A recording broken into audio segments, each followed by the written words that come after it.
Dear participants, so today is the 8th day of the 10-day lecture series, our course on Eurasian geopolitics, the new great game in Eurasia. Today the lecture is on multilateralizing old tensions in the new Asia, and the discussions will be on what is the geopolitical impact of these old tensions. Yesterday there were about 54 essay submissions, and the essays have already been evaluated by Professor Shabal. On Friday, he will comment on the essays, rather his remarks, his thoughts, and his suggestions. And some of the essays have been very, very impressive. One last call for submission. So today is the last day, although it's not wise to extend the deadline like this. But yes, those of you who are interested in submitting, and you better be interested because since you have registered for the course, it's a part and parcel of the process. So welcome again, Professor Shawal, to you. And dear participants, let's get ready for today's lecture. Over to you, Professor Shawal. Thank you very much, Professor Upadhyay. Good morning to everybody. Namaste. And we indeed are going to be covering today the penultimate chapter in many, many ways. The last topic, number 10, is a sort of broad conclusion to the course. And today's topic is on the program Multilateralizing All Tensions in the New Asia. And it is a topic which suggests that we address the issue of the multilateralization of new Asia's old tensions. And the adjective multilateral is a simple one, but the substance content of it is a complex one. But however complex, it is the key issue that we should be addressing. The issue of the multilateralization of the new Asia by the SCO is the same question as the question of the impact of the Shanghai Cooperation Organization. The word impact is also a very simple word, but it's very dense in content and tricky to analyze and use.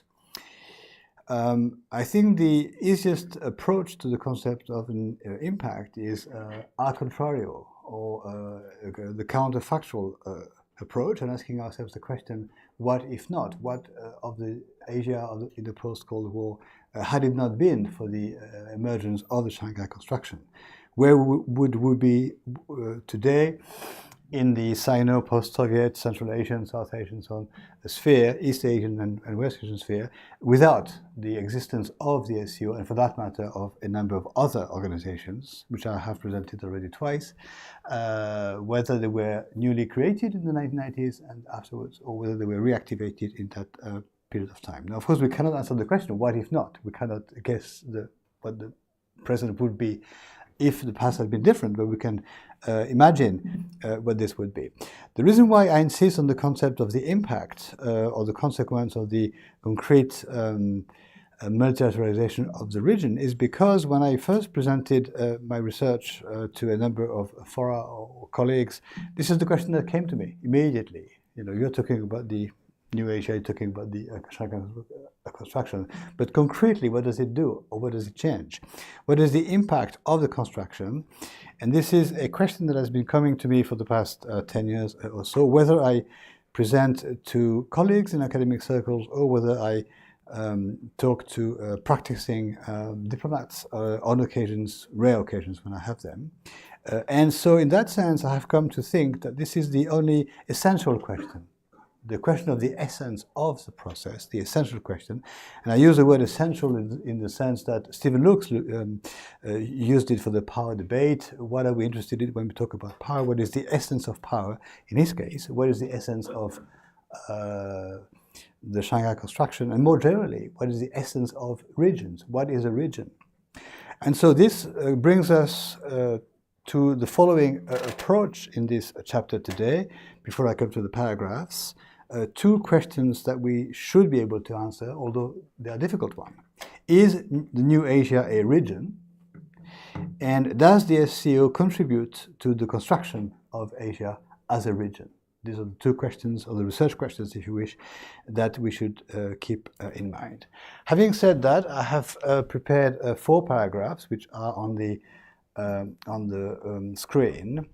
And so I wish to draw your attention to one word in each title of paragraphs for the time being, and pre-presenting the conclusion. Beyond peace and so on, the word beyond, and the word despite, which means hurdles or obstacles that remain. The paragraph 3 is the most difficult one, examples of multilateralization, which means in essence proofs of the multilateralization, which is extremely difficult. And paragraph 4, the challenges that remain and the challenges that could jeopardize the process, so that could make the concepts of peace at the border and so on and so forth an illusion. And I will use in my conclusion, if you can scroll down the screen, my dear colleague, I will use in my conclusion a definition of a region borrowed from a colleague who provided it in the early 90s, and I use it because, as I will say, at the time he wrote it, the book and the definition of a region in his views, of a modern region, he couldn't have possibly in mind the Shanghai example because that was too early. Even the Shanghai 5 at that time did not exist. So I find it particularly stimulating to suggest to you to use this early 90s definition for today's evaluation of the situation in the new Asia. That is the menu, so to speak, or the introduction to the course of today, to the chapter of today. I just wonder whether the link that I indicate in paragraph 4 is still active. If you click on the link, does it lead to something, or is it? No, it's unavailable. So I will have to comment and not use the link itself. So the first paragraph is entitled "Beyond Peace, Beyond Stability, Ambitions and Perspectives." And so in that paragraph, I wish to suggest that looking at a number of areas, looking at a number of sectors of cooperation, there is a very dynamic, active, progressive trend that has been ongoing for already some years or even decades. To introduce the paragraph 1, what exists today beyond the peace and the ambitions of the early years of the process, I wish to draw your attention to what I have suggested here, that a region is a project, a region is a vision, a region is an anticipated rationality in the making. It is a space made coherent by a project. That is my interactive definition, or part of the definition of a region. I have already on the screen, thanks to my dear colleague, put my sort of definition of a region many times, the one that concludes my ongoing article. And so this is my aim, in fact, to contribute through the New Asia and the Shanghai cooperation as one illustration, among others, to better define what a region is, what the regional construction is all over the world. And so it is a concern that I have, an academic concern that goes beyond, of course, such illustration. So, but I think point A, clearly the process we're looking at has been able to go from border peace to cross-border transport continentalization. This is the word that I use, from border peace to cross-border transport continentalization or facilitation. And clearly what I mean here is that the original years and negotiations and efforts went to border peace, because at the time instability at the border or cross-border military skirmishes were possible if history had continued.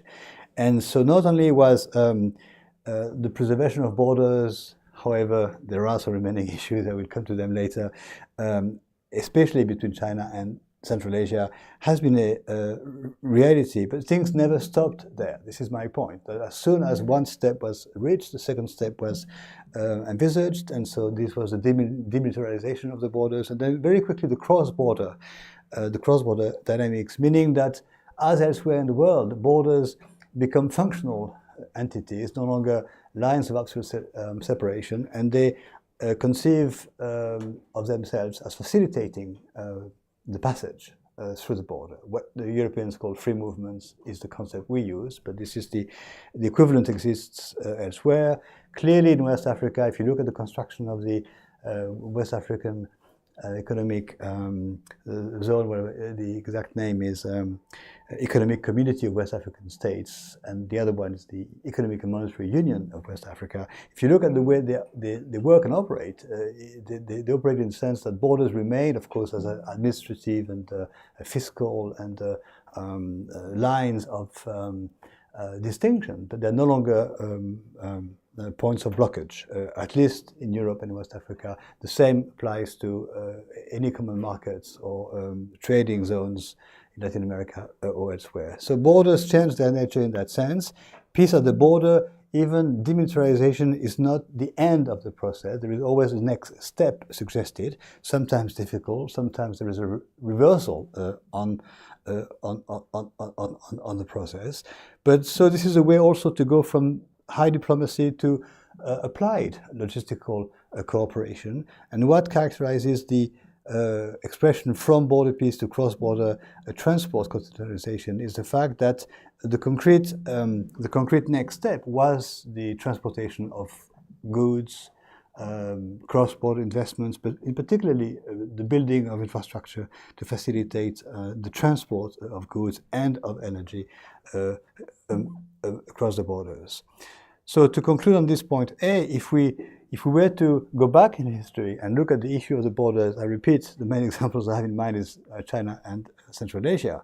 What the border situation was 10 years ago, 20 years ago, 30 years ago, and so on, we would see how marked a change there has been taking place in that sector. The point B is called from security concerns to trading and financial goals. So not only do we go from security issues, some of them classic security issues, even hard security issues, to economic dynamics, but we go from concerns to goals. We go from immediate preoccupations that could lead to destabilization to very ambitious goals for the future. So the present becomes open, and the future is indeed, as some sociologists call it, an open present, or an extended present. This is really, of course, illustrated by the creation within the Shanghai process of the Business Council and of the Interbanking Association, even if the names have changed slightly. But beyond the specific details of what I have in mind, we indeed are seeing a process where the neighbors become partners in the sense of having not only an incentive and a willingness perhaps to solve as many issues as they can or concerns as they can, but they go to having very ambitious, open-ended and sometimes long-term goals to turn the region into a prosperous trading zone, whether a customs union or whether some other form of a trading agreement. So there is, again, with the expressions from to, a sort of dynamic which I wish to underline. The third point, point C, from concerns for three evils to crisis management capabilities. Here again we have a dynamic process that goes from a situation to another situation, from what I call a concern for three evils, mentioned and defined early on in the charter of the organization in 2002, which you have all read, some of you more than others, but still, you have read the charter. And those evils, of course, at the time, covering international terrorism or the fight against it, and covering the risk of territorial separatism and the risk of the process of political activism or radicalism. At the time, 2002, especially in the wake of 2001 and the attacks of September on the USA, were at the time really perceived as the full story, or the full menu. If the new members of the organization were able to cooperate against those three evils, that would be enough. I mean, that would be just already a huge achievement in the face of their previous relations. and in the face of the new perceived international dominant instability, which was international terrorism. The fight against those three evils has been substantiated, of course, and led to a number of decisions, definitions, legal regime impositions, and concrete actions, especially in the framework of the RATS, Regional Association for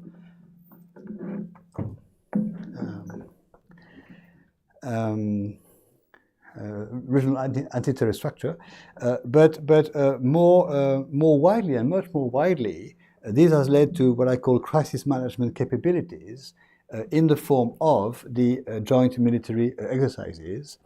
And the name of these exercises we've mentioned 2 days ago or 3 days ago are peace missions or anti-terror missions. So the names indicate exactly what they are targeting, so to speak. They're targeting part of the three evils, but they are exercises that intend to test one thing, and one thing mainly, that is the concrete operational capability or capacity to deploy troops and to act upon a certain type of danger at the time. And they are, if you go through the tables that I shared with you, each of these exercises is specifically designed to test a capability to fight in mountain areas, over long distances, at night, at day, in different circumstances, which are of course different circumstances the military are used to train in, because they need to be all round capable of acting. But they are situations designed to fight against the dangers that are contained in these three so-called evils. But beyond the crisis management capability within one organization, this trend, this dynamism has evolved into the other organization, which is the Collective Security Treaty Organization, and the fact that the two conduct simultaneously, sometimes together, military exercises is a case in point to suggest that we've gone from something which I would suggest to call more narrow, although the three evils are not a narrow point, to something which is a much more wider concern and capability to maintain peace. Incidentally, I checked recently, and unless I'm grossly mistaken, these military exercises have already associated new members, including India and Pakistan. So the question that we discussed last week, we should perhaps pick up again. But I'm not into the details of things. I'm just, in this first paragraph, suggesting that things have gone beyond themselves, that there is a dynamism, a progressive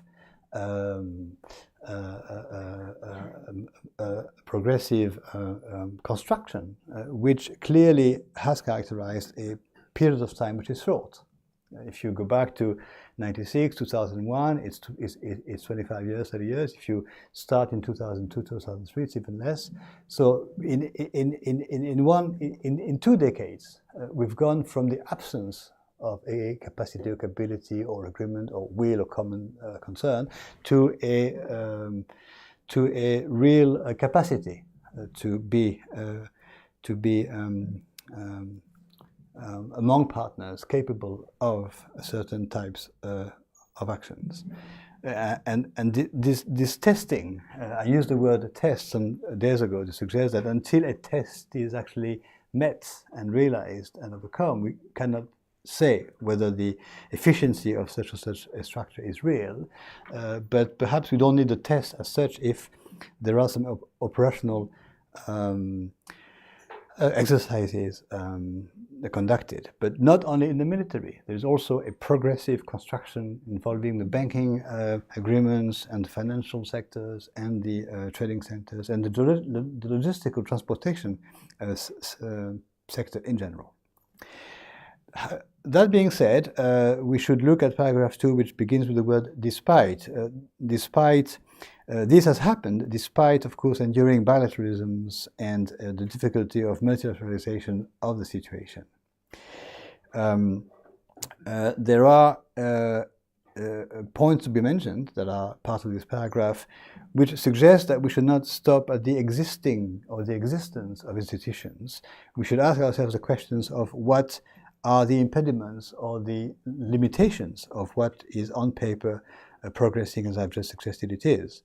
And there are three series of impediments, enduring bilateralisms, which I have indicated as through some examples. We need to go beyond those examples, I think. Point B will be specifically enduring Sino-Russian rivalry, although this is the topic for chapter 9 mainly, but I will mention it today briefly. And point C will be the redefinition by us today of multilateralization as the manifestation of a collective preference, and the expressions collective preference will be part of the conclusion and the definition of a region by my colleague Zaki Laidi. So first of all, of course, there are enduring bilateralisms and enduring bilateral tensions. And in fact, this is what has been coming to me from you all the time over the past few days.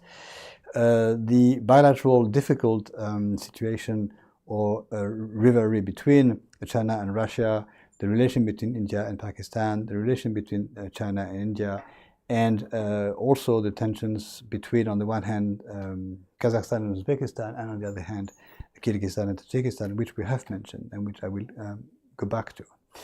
But on many occasions, your remarks and questions as to the limitations of the improvement of relations among neighbors have echoed in my mind examples that I've taken from Europe or from the European space. Have we been devoid of tensions over the past half century? The answer is no. I have mentioned a number of them. I have mentioned the Franco-Spanish fishing problems. I could mention, although it is not strictly within the EU, but in that connection, the tension between Greece and Turkey, and enduring tensions which were on paper solved not by the European construction, but by the Montego Bay Treaty, which provided four sub-solutions of international law regarding maritime affairs. And we have a number of other enduring tensions. Some tension that could have been very difficult to manage between Poland and Germany regarding the border was solved early on, because the very first decision that was taken immediately after the Cold War was the fixation of the Oder-Neisse Rivers border between Germany and Poland. But if you look at the case of Europe, there are a number of so-called enduring bilateral tensions. We have a bilateral tension between France and England regarding the crossing of the channel by illegal immigrants. And we have a number of such tensions. Now, you could argue that we are not with tensions that contain the risk of military open conflict. But we have a number of situations which are little talked about, which is precisely contestations of the present borders. There are movements in certain countries of Europe which claim that there is a case for going back in history and change the border again, because it was changed not so long ago at the detriment of one. But this is an issue, I will give you some examples, but this is an issue for some political parties. Within the political game, some parties in their programs claim that if they come to power, they will act in such a way. We have this issue between Germany and Denmark. The border at present was moved north when the German or Prussian power made it possible, and the previous border was the Elbe River that runs through Hamburg, and that is much further south than the present German the Danish border. And we have nostalgic thinkers who would like to go back even further in time. Now, if you go back in time, anywhere in the world, you go back in time to situations where the borders were different. So how far to go back, whether to go back, and how to manage the existing situation is always very difficult. So the tensions I mentioned for this region, China, Russia, India, Pakistan, China, India, I will not detail because you are more knowledgeable than I am, and the one tension or rivalry between China and Russia I will look at in the next chapter. But let me again go back to the tensions between among Central Asian states. I mentioned it before, but let's do it more systematically, not very long, but more systematically. when I say Kazakhstan, Uzbekistan on the one hand and Kyrgyzstan, Tajikistan on the other hand, I mean the difference, which is a simple one, between upstream countries and downstream countries, where the upstream countries have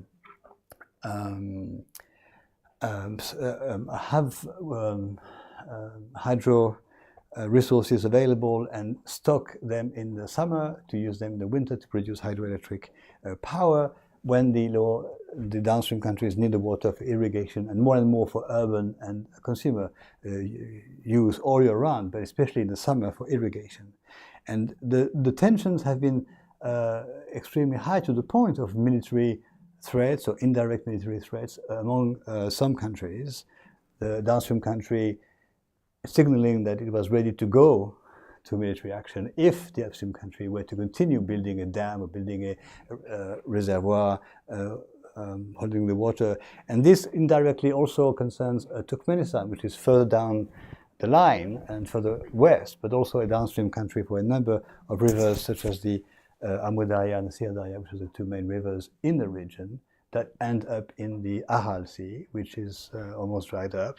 And these issues of cross-border water resources could easily have become already, or could still to some extent be, casus belli, cases of war, or reasons to go to war, or reasons to actually engage in open military conflict. And so this example is particularly relevant in the region because it has an origin, which is a very simple one, a very complex one. I mean, simple to mention, but not easy to understand for us, perhaps, and as a solution, which I've mentioned before, which could be the key to the building of the region. The origin of the problem is that until 1991, the cross-border water issues were managed by a federal Soviet body from Moscow, and Moscow decided how much water was given or retained or shared and not shared, and eventually what compensations were given to countries that wanted water and should give some compensations or other types of resources to the country that had water. And that disappeared overnight. We have to understand that things changed overnight. Late December 2091, suddenly all the regulating bodies, all the regulating institutions disappeared. So certainly those countries had to find a way to deal with their needs and resources. And the first way to deal with them was a sort of national, quote-unquote, selfish way to grab what was available and not immediately engage in cooperation. But this is not within the Shanghai Cooperation as such directly, but a number of attempts have been made to, until now, that came from actors I refer to sometimes as the providers of something. So there have been some World Bank, European Union, UN, some experts or bodies or advisors that have gone to the region and suggested some solutions. And we are seeing progress in the recent years only. The progress has been realized not much longer than 4 or 5 years since the change of leadership in Uzbekistan that has addressed the issue differently, and the changes in the leadership of some of these countries. But now they are working towards something which could one day become, it's too early yet, but a common management of the cross-border water issues. What I've suggested to call perhaps a Central Asian water community, that could be the equivalent for that region to the European and coal community in Europe, which I've mentioned before. And so besides the cross-border water issues along the borders between the countries I've mentioned, South Kazakhstan, Uzbekistan, Kyrgyzstan, and Tajikistan, we have the symbol or the example of the Aral Sea, which is very interesting. To date, what has been taking place is the rebuilding of a dam situated near the village of Kokaral, which was financed by the World Bank initially to a certain height, and recently the dam was built even higher using international financing, but to some extent joint financing by the countries, and to the effect that the north of the Aral Sea is now not fully replenished, but to some extent replenished, and this is a demonstration that the technical solution does exist, at least to some extent, for solving the RC situation, which would impact not only the economy, the demography, the socio-economic reality of the villages situated around it, but also impact positively the climatic rain regime in the region. So I focus on one example because it is perhaps less known to you than the other ones that are on the right on the screen. But of course, I wish to completely do away here with the idea that when we talked about the Shanghai construction, we're talking only about solutions or progress or simple closing of tensions. There are a number of tensions that endure, that are still lasting, but as I said, I think yesterday or 2 days ago, there is a trend that has been launched, and that trend is, my hypothesis, will lead to results. The time factor is an uncertain one, but the progress in the relations, I think, is a high hypothesis. The next point is the enduring Sino-Russian rivalry, which we will look at in chapter 9 in some more details. But what I wish to underline here briefly, because time is passing, is the contrast of the situation today vis-à-vis the past. We should not underlook the situation that has existed between the mid-50s and the late 50s and the late 80s, early 90s, the better part of 40 years, 45 years, of extreme tension, and the closing of the borders and the real military escalation along the borders between those two countries or regimes that were part of the same bloc of the Cold War. But irrespective of that, the tension was extremely high, to the point that I've said before, where intervention by one into the other was a suggestion that was taken very seriously. By contrast to that, what has been happening since 1991 is very striking. Tensions of the past have been turned into cooperation, and it is something which I say because I've read your essays, and most of the essays point to the fact that the Shanghai construction is a construction by China and Russia, and some others.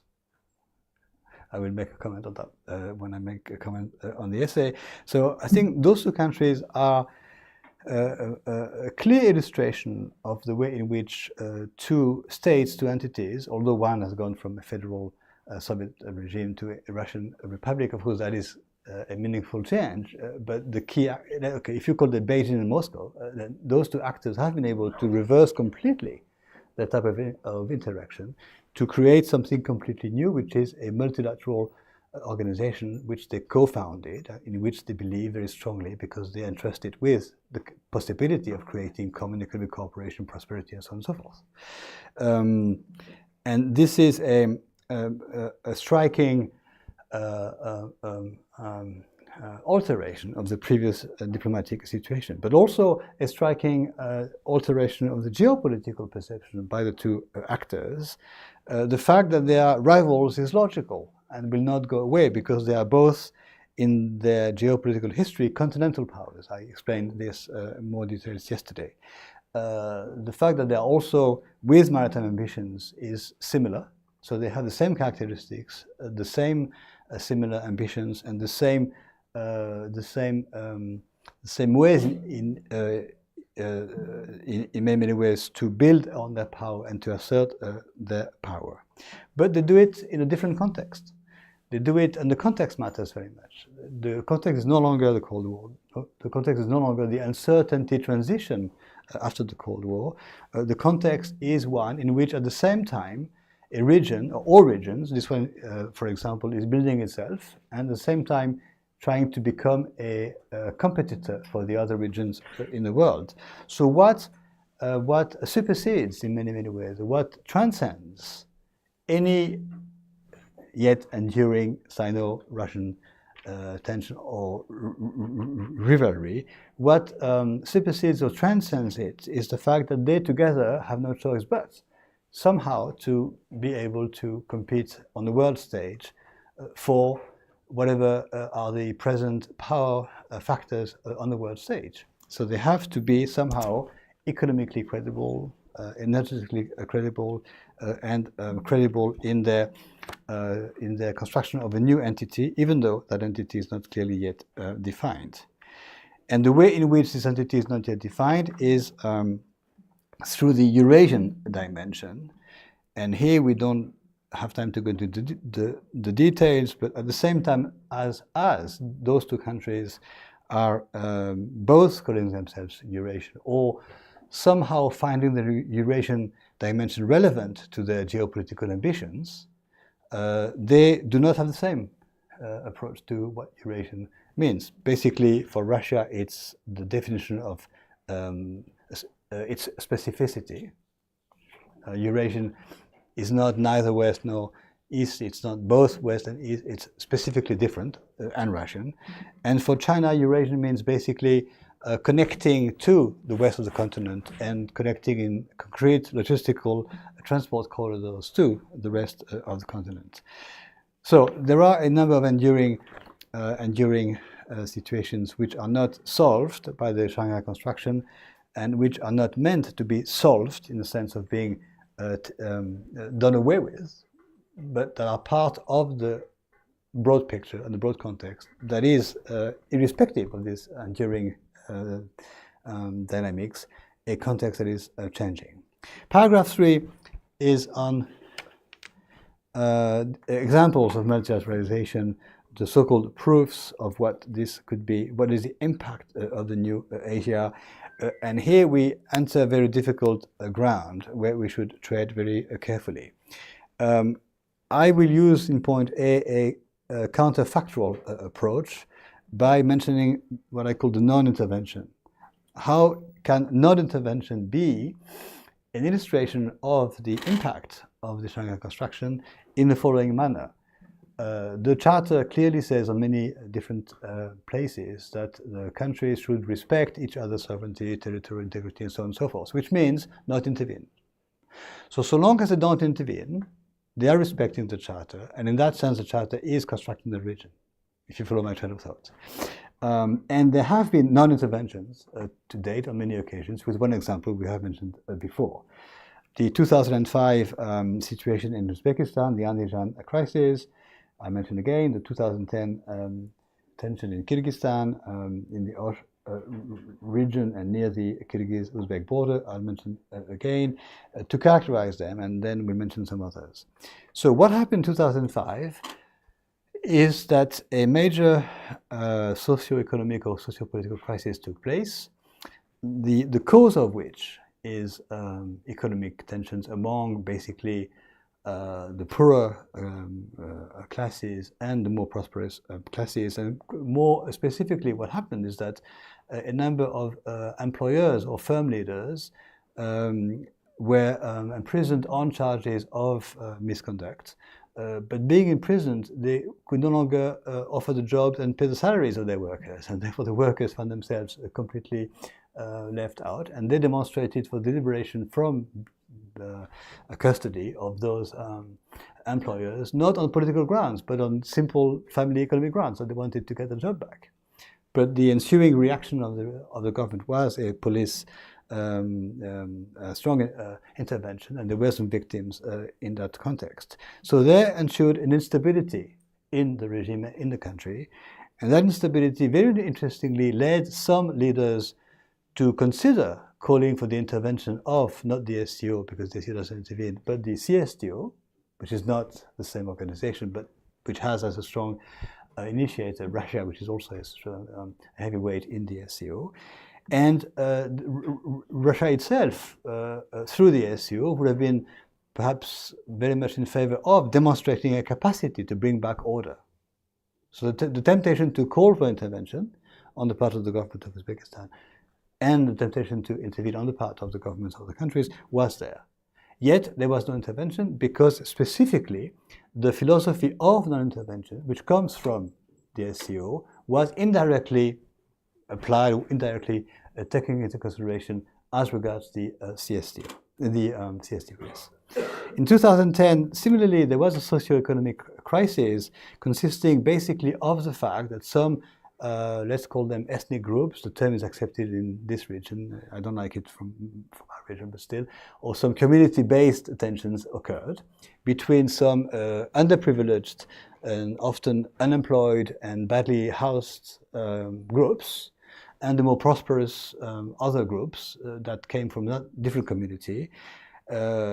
But in modern terms, these were all Kyrgyzstanis. They all had a Kyrgyzstani passport, so they were all citizens of the country.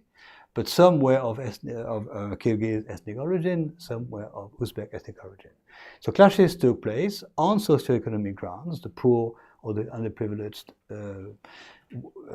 manifesting their anger are the more prosperous. This was interpreted as an ethnic conflict, and as a result, many of the Kyrgyzstani ethnic Uzbeks moved to the border of Uzbekistan, wanting to enter Uzbekistan, the home country or the motherland, to seek shelter and refuge. And this was refused by Uzbekistan on the grounds that they did not have an Uzbekistani passport, but they had a Kyrgyzstani passport.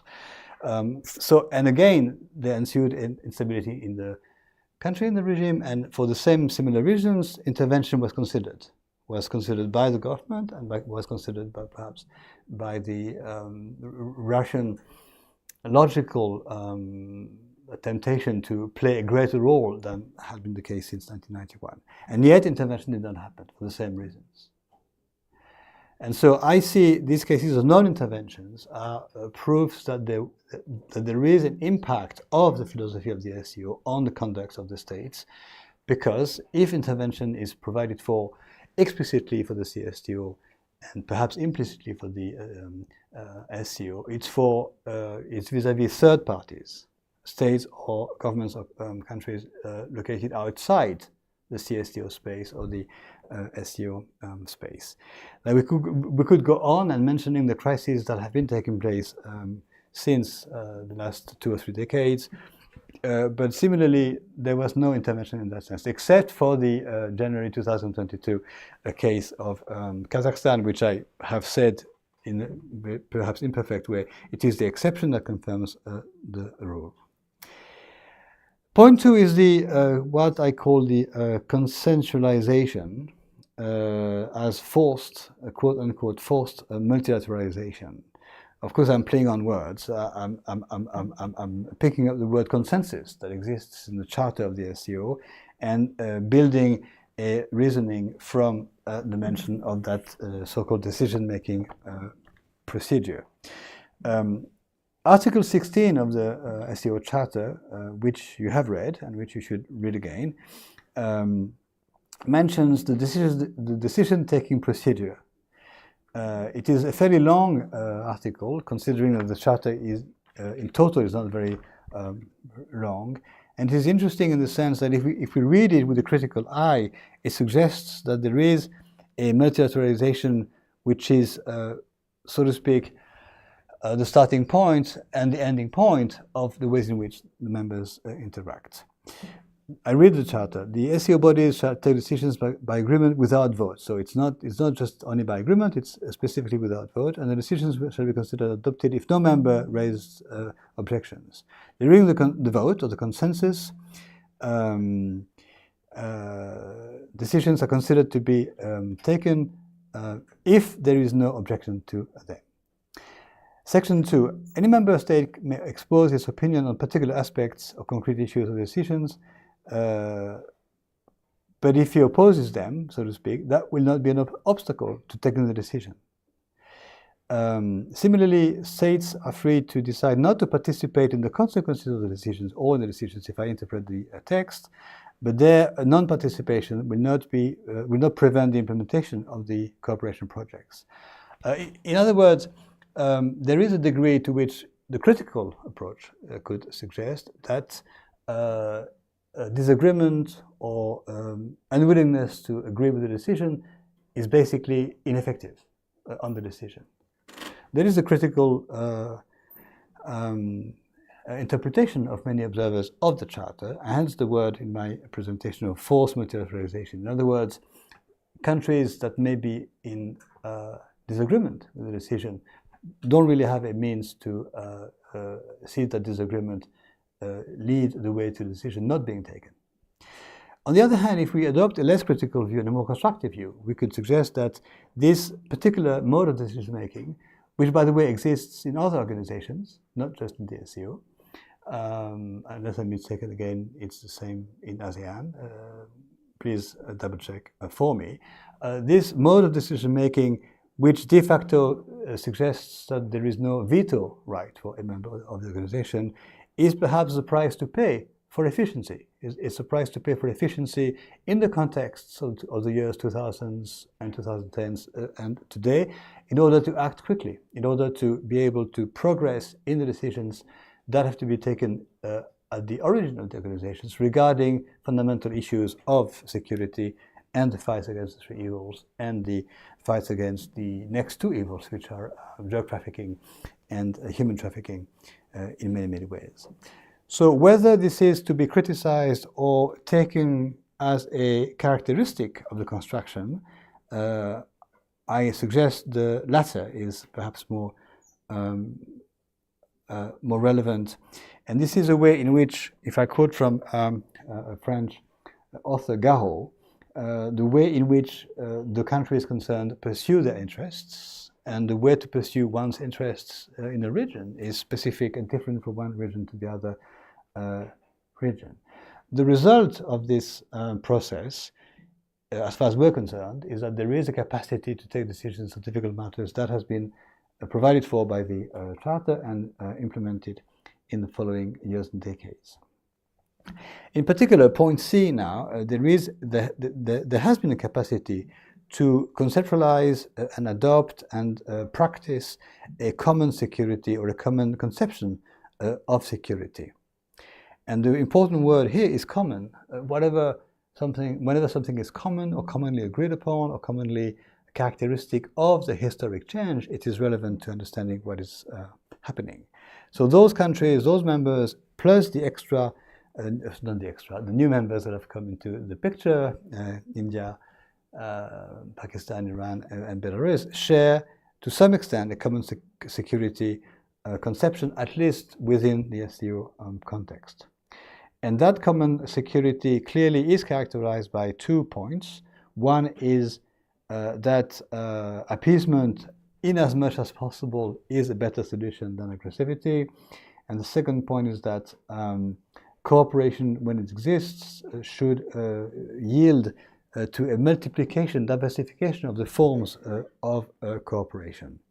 So not only on hard security, but on economic security, economic cooperation, and even cultural identity of the region. The rolling snowball effect, or the multiplying dynamic, that suggested to me some time ago now to work on these issues with the concept of integrative cooperation, halfway between integration and cooperation, as I've said to you before. So to conclude on paragraph 3, it is not easy, it is even very difficult to prove for certain that multilateralization has taken place, but we can go back to one of my first points. By contrast to what would be the situation today without the existing organizations, and for that matter, the SCO and others, there has been a progress. And secondly, more concretely, some crises or some tensions have taken place, which have not escalated as much as they could have, perhaps, without this construction over the past few decades. There remains paragraph 4, challenges, there remains limitations, there remains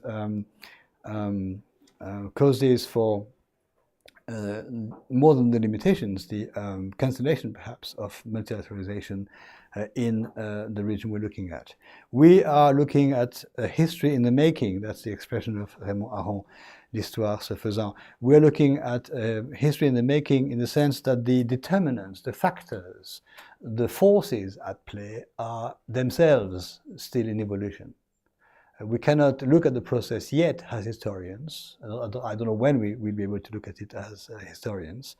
I have suggested to you that there is a SCO1 until 2015-17 and an SCO2. So I think as historians we can, or not us, we're not historians, but historians could look at the period 96-2001, 2015-17 and characterize what has happened. And of course, since the enlargement to 4 new members, which is going from 6 to 4, it's almost a doubling of members, is a new historical period. But we have a number of enduring or challenges that exist. First, water issues, Eurasian ambiguity, and migration issues. And I have touched already upon the first 2, so I'll be very brief. But I insist, and I insist with the view that when we have the discussion, you and I together mentioned this suggestion that I have regarding the water issues and the cross-border water issues and water issues in general. What I could add to the discussion I've already launched is the fact that there are 2 or 3 new factors that come into play when we look at water issues. One is demographic expansion. Those countries are, some of them rapidly expanding in their population, reaching numbers which for you in India look a little minute, but which are not. The one country that has doubled its population almost is Tajikistan, nearing, please double check on the internet, going from 4 or 5 million to over 9 million today. Kyrgyzstan has also expanded the population by at least 50% since the last 30 years. Turkmenistan, moderately so, has gone from 4, 5, 6, 7 million, roughly speaking, I quote from memory. Kazakhstan has gone from 15 to 17, 18, 19, which is not a marked change. And Uzbekistan, the largest population, 35 million, is now in the region of nearly 40 million. So minute numbers for you. But if you take them all together, there is a significant demographic increase in those countries, and therefore a heavier demand on water for consumption, plus on irrigation for agriculture and the production of food. The second factor is urbanization. There is, of course, as in many countries of the world, a process of urbanization when more and more people live in the cities, and in the cities people consume or are more dependent on collective water than they are perhaps in the countryside to some extent. So demography, urbanization, and of course lifestyle, which is of course all over the world with development and more people consume more drinking waters as they become more prosperous. So this is an additional element to the water issue. The rest I have said, and of course I should add as a third factor or as a fourth factor the industrialization. Those countries are also industrializing very rapidly, some more than others, but clearly Uzbekistan and Kazakhstan. But Kazakhstan has a different situation in terms of water resources because of the north of the country. But industrialization, so demography, urbanization, and industrialization. So all these point to the direction for a number of additional factors, which I stick to, and I would like us to discuss it, that if those countries were able to devise a concrete form of unionizing, so to speak, they would invent a water management community of Central Asia. Beyond diplomatic necessary apparatus, which now exists, is the Central Asian Forum. The Central Asian Forum as a container could devise a content that would be a Central Asian water management community. Next point is the ambiguity of the Eurasian term and the Eurasian solution. There is, as I've said many times already before, a Russian, a Chinese, even a Central Asian approach to Eurasianism. But is there a SCO vision of Eurasianism? The short answer is no, because that would perhaps, from the point of view of the founding members, limit the scope of the SCO to Eurasia, whereas clearly the scope of the SCO today through its affiliates is also the Middle East, Eastern Africa, and more the Indian Ocean. So whether this is a relevant or difficult point or not, I'm not quite sure. But if as some philosophers say, idealism exists, in the sense that ideas lead the world. We know that leaders and nations need concepts and sometimes abstract concepts to progress in their togetherness, in their commonality. So if a concept such as a clear neo-definition of Asia exists, or if a clear concept such as a neo-definition of Eurasia exists, it can only make it easier for countries to cooperate and partnerize than if they disagree even of their on the immediate geographic identity or the immediate sub-regional cohesion. There is also, by way of discussion here, a European vision of Eurasia, and I think to some extent, in that sense, a Southeast Asian vision of Eurasia, which are different from the other ones that I've mentioned. The European and Southeast Asian visions is embodied in the ASEM dialogue. There is a way in which, at the time in '96 and in the immediate post-Cold War, the ASEM dialogue meant something which is very, I think, clearly illustrated by the maps. If you look at the map of the continent and use one color for the EU and for the ASEAN, you see that in between those two, in cartographic ways, in between the two, you have the future or the existing SCO members. In between the color for the EU and the color for the ASEAN, you have China, Russia, South Asia, and the others. So in cartographic ways, Eurasia, what it means for the Europeans and for the Southeast Asians, is what is not the other New Asia. The other New Asia is the Sino-post-Soviet Central Asia. So I stop here because this is an academic discussion, but my point is that when it is possible to have a common label, New Asia, Asia, South Asia, Central Asia, that common label facilitates things to some extent among members. The last point is the issue of migrations, and I think migrations, which are a challenge to the cohesion of the region, migrations are an extremely, I say this to potential PhD researchers, an extremely relevant forum to approach international relations and tensions, because migrations contain all. They contain the issue of economic disparities and economic needs to migrate to find labor. They contain the legal and illegal aspects of migrations. They contain the capacity of states to control or not their borders and to agree on what to do with the migrants, legal or illegal migrants, and they agree what to do with measures that facilitate or restrict the possibility of crossing borders. And they concern, to a large extent, international relations in the sense of multilateral relations, not just bilateral relations, because often migrants cross a number of borders.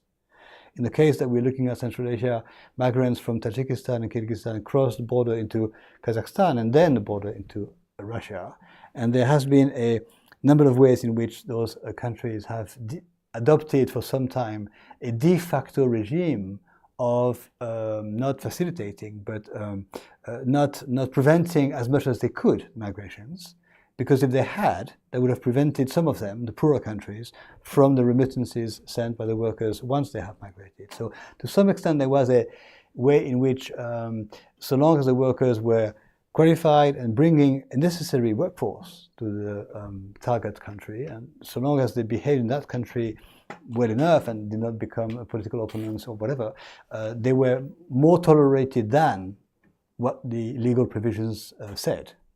That has been, of course, changed markedly within the Eurasian Economic Union, because the Eurasian Economic Union, which was formally completed and launched in 2015, has a free movement of people philosophy in it, free movement of people and capital and goods, the same vocabulary as in European construction, which means that there is no longer any work permit to some extent, but no longer visas or travel permit to cross the borders. The time is 11:28, which means I have 2 minutes. Thank you very much. So I'll stop here to suggest that migrations are also, like water, a very, very relevant way to approach these issues. Are there still some migration problems in the region of the Central Asian at large? Yes, but are they monitored in a way which is clearly conducive to stabilization? Yes, because beyond the formal provisions of the Eurasian Economic Union, there are also within the SCO philosophy a tendency to encourage whatever can facilitate the development and prosperity of the member states, and if what is necessary is a degree of labor migrations to complement the workforce and to bring workers where they are necessary, it is done. So in conclusion, I'd like to briefly look at the answer to the question that I asked at the beginning.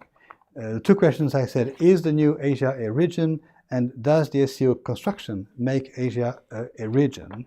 The answer to that question I take from the definition of a region, which was suggested in 1998 by Zaki Laidi, who wrote a number of books on the new meaning of the world in the post-Cold War, or the new restructuring of world power, and he is the author who suggested the phrase that I've used in this classroom last week, that regions are becoming the units of analysis of the world dynamics. So he suggests to define a region or a process of region making in the following manner: 3 points ABC. The establishment of a deliberative space in which both public and private actors intervene to pose and solve problems, calling for common solutions to this space. The production of collective preferences specific to this space but situated in the global game, and the ability to convert these preferences and deliberations into political performances or actions. And I separate the definition in 3 parts, which is not what he does, but this is what I do, to suggest 3 steps, that going from step 1 to step 2 and step 3 is a process. Having reached all 3 steps is a moment when the region is completed or fully created, and so on and so forth. So have the SCO member states reached the capacity to establish a deliberative space?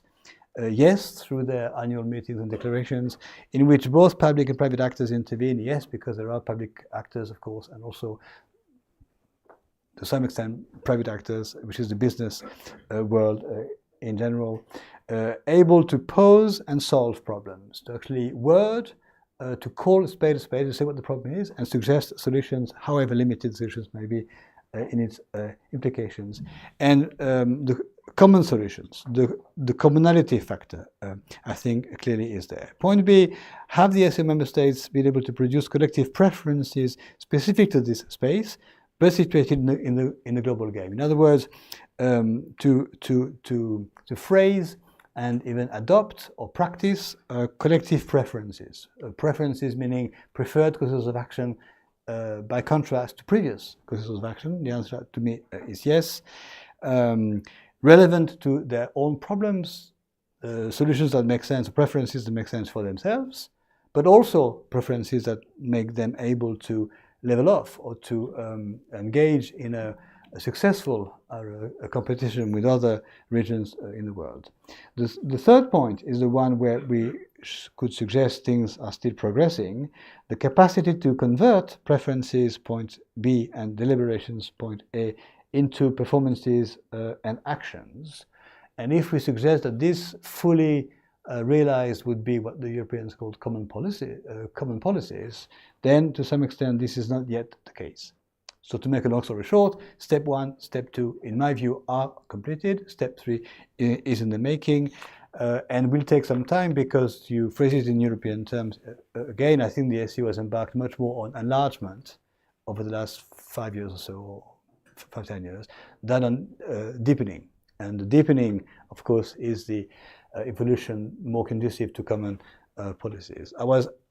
I stopped before time yesterday. I'm stopping a little after time today. I'm sorry. Thank you so much.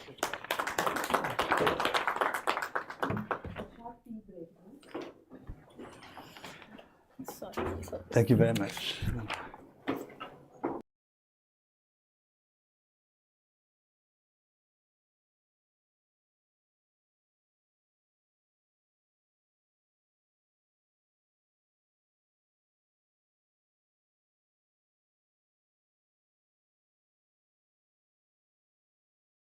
article, what is a geopolitical impact, and the key word, as you know, is impact. So I will say a few things, but clearly I would like us to discuss, especially the points that I've indicated in the first hour as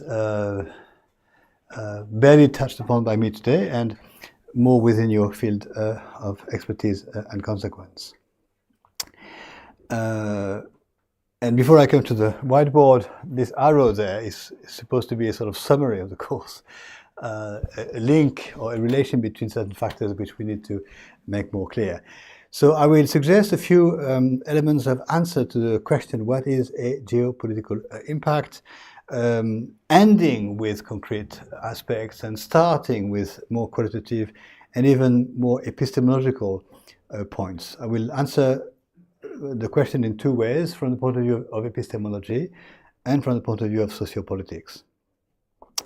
I think the first answer is epistemological, in the sense that before we decide to address the issue of what is an impact, how can change take place, what is change, what is transition, what is new indeed, what does new mean, we are into epistemology. What is epistemology? It is a reflection upon knowledge. It is a way in which we assess whether the knowledge we are producing when we do research has validity or not, whether knowledge is biased, whether knowledge is fraud or imperfect or eventually useless or relevant. If it is relevant, then it should be of such a type that we use it as a tool to understand better reality. But I think within epistemological considerations, some of them are subjective and some of them are perhaps more or would be objective. Within the subjective approach to my research topic, which is the substance matter of this course, I would see three aspects. First, the perception of self. The perception of self, then the perception of the other, and then the mode of affirmation.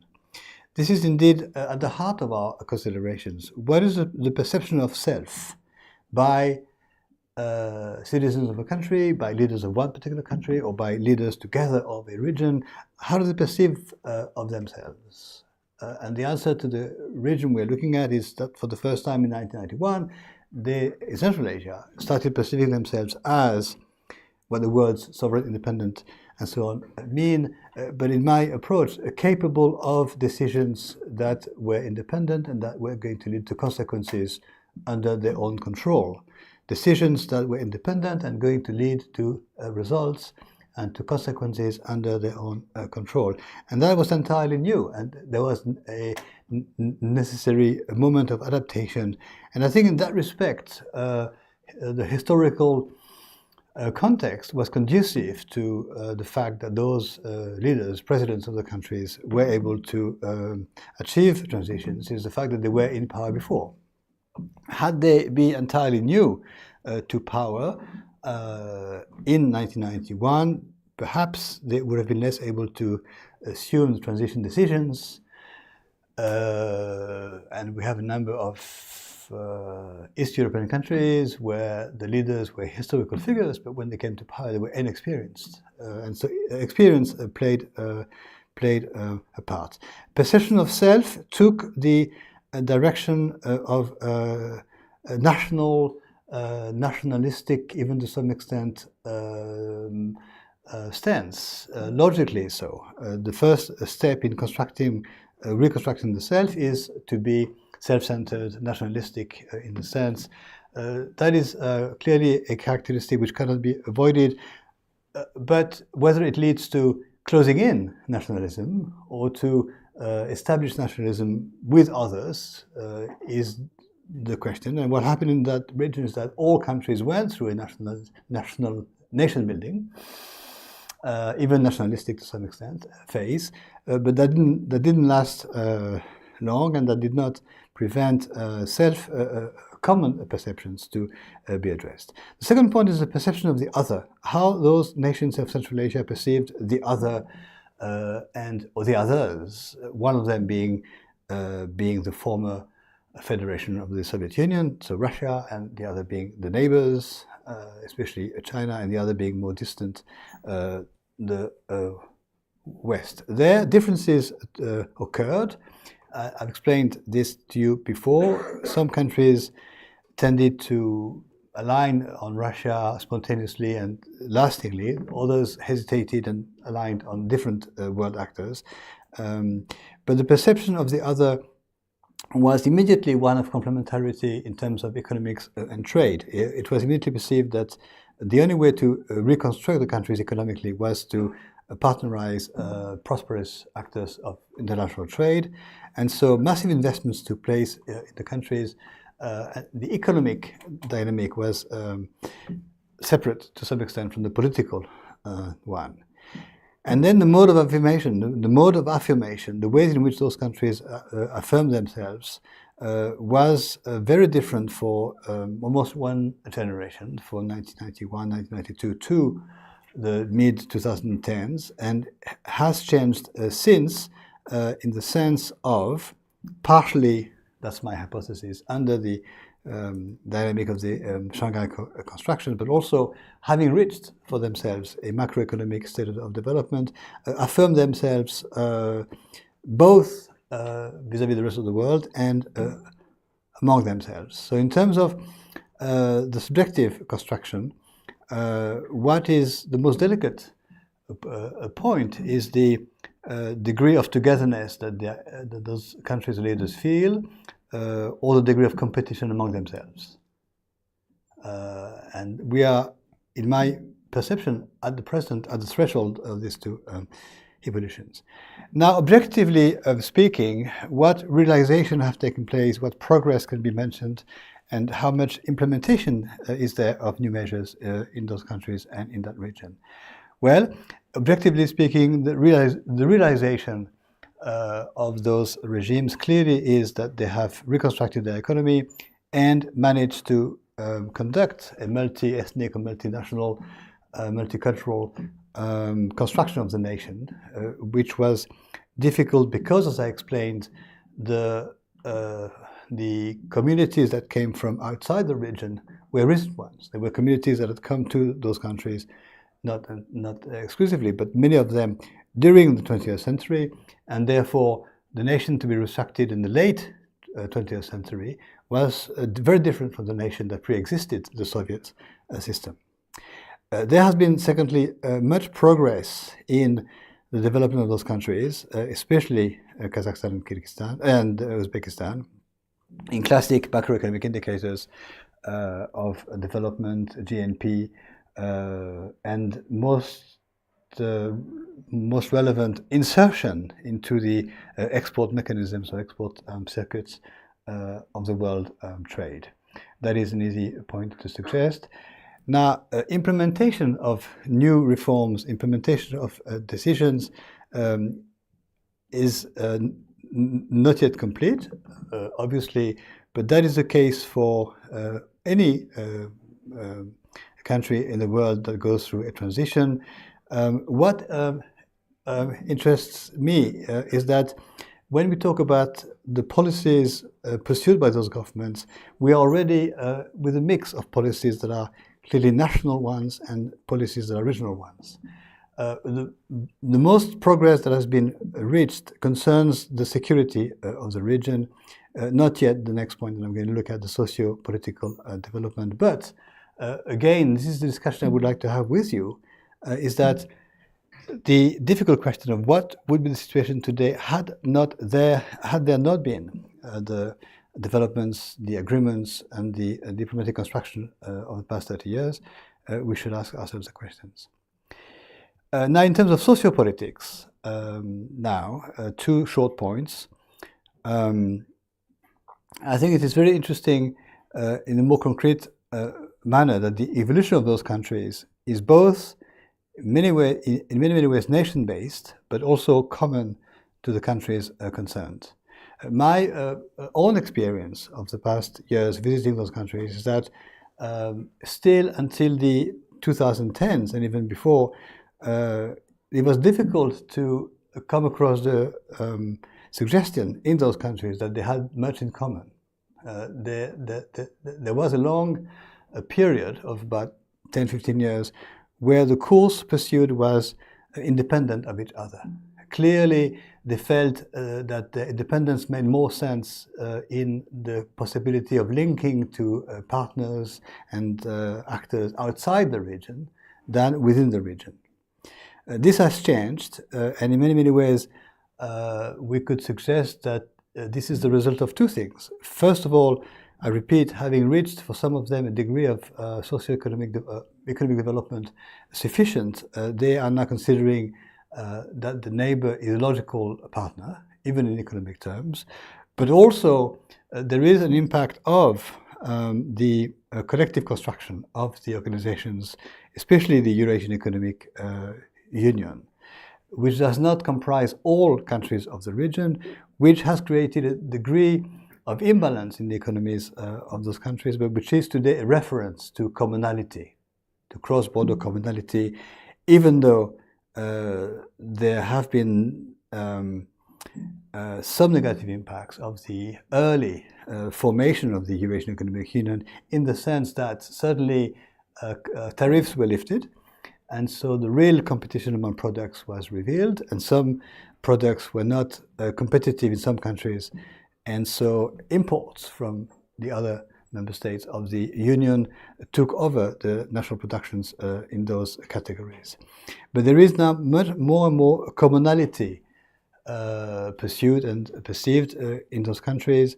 But again, this is a debated concept which we might touch upon.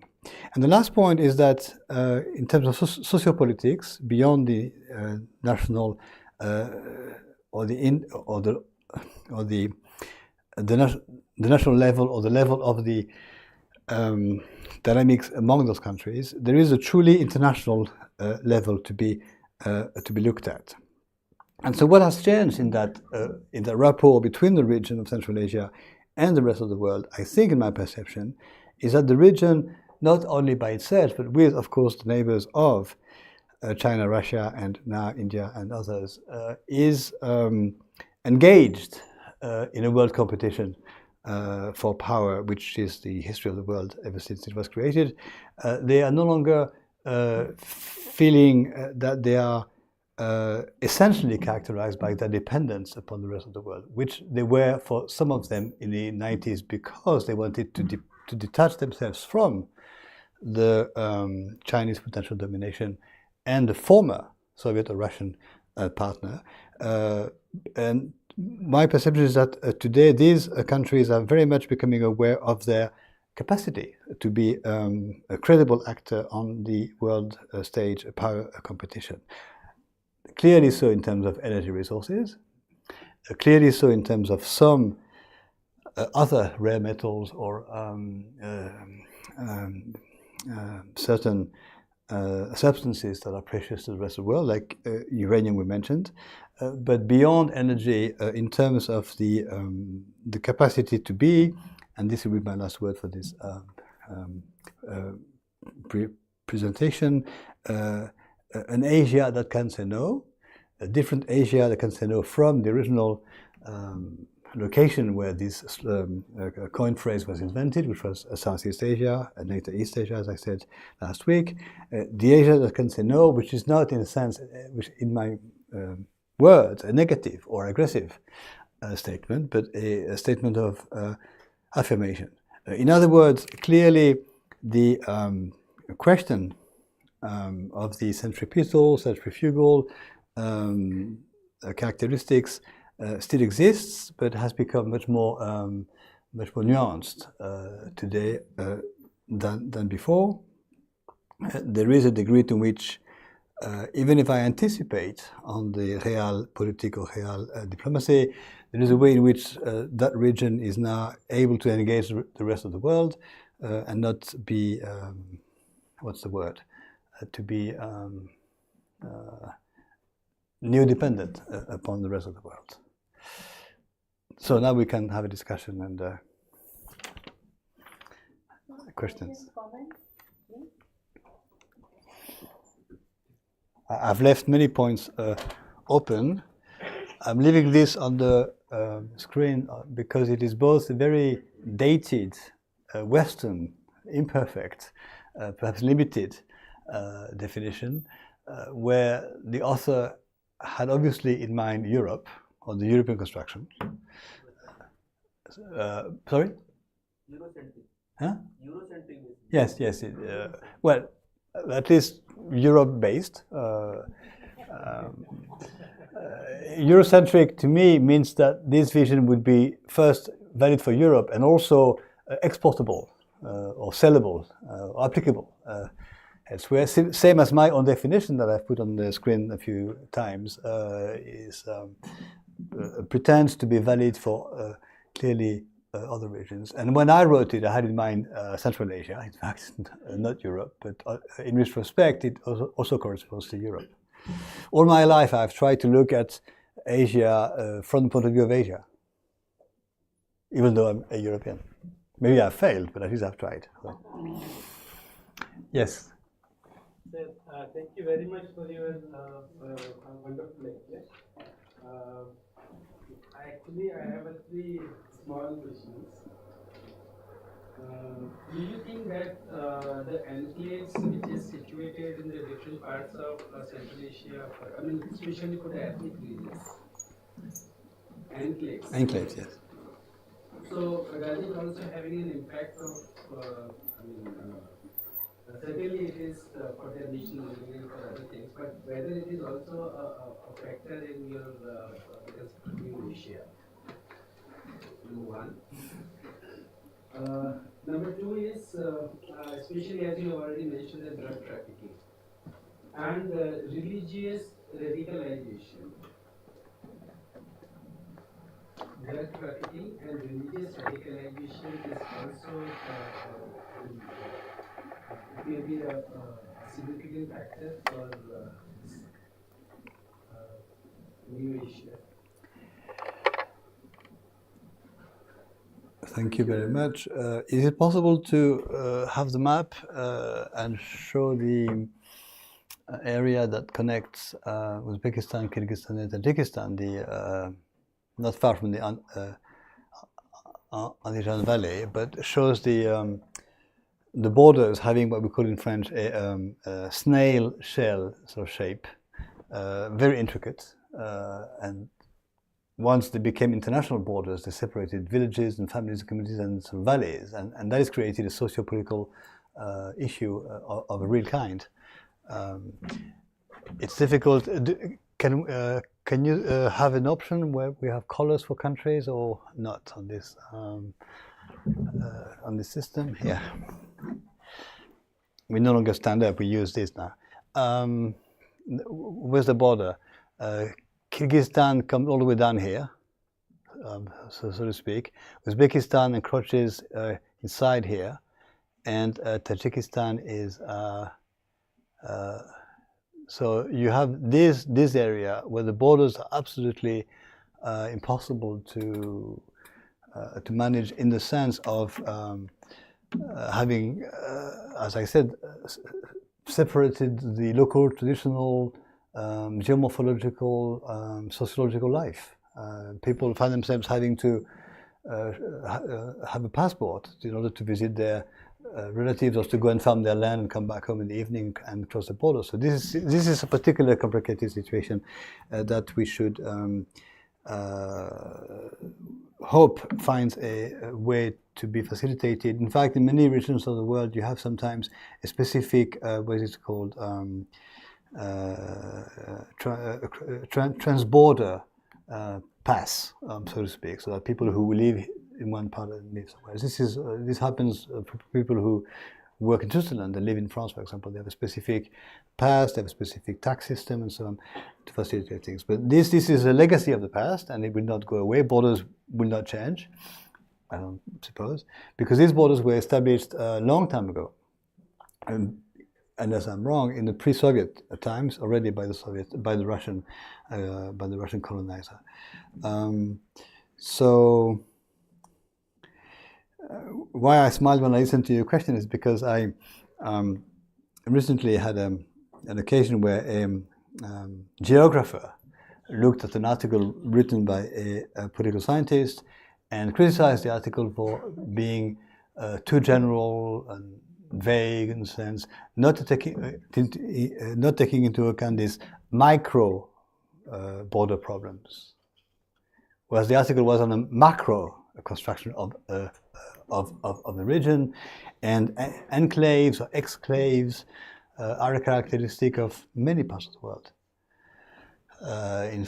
If you look at the sources, there are hundreds of exclaves and enclaves, meaning portions of territories situated far from. This is even sort of more complex, situated outside the main territory. Of course, we have this situation with Armenia and Azerbaijan. We have it with Russia and Kaliningrad, and the world is full of such examples. You have two Spanish enclaves in Morocco. You have one British enclave in Spain. So these things are situations which create a lot of human difficulties and sometimes some local crises. But they are, how can I put it, less relevant directly to me when we look at the broad geopolitical reshaping of the region. I'm sure you have examples in your mind regarding your country or your region, which I'm not aware of. Drug trafficking and religious radicalization, there are different things. Drug trafficking is part of the coordinated police work. And obviously, one factor taken very seriously, not just because it concerns the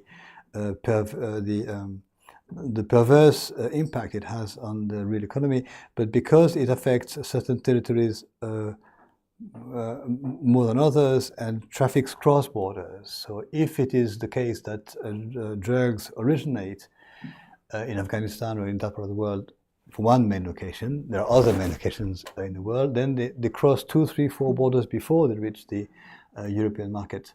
And so all those borders are problems that can create tensions among governments.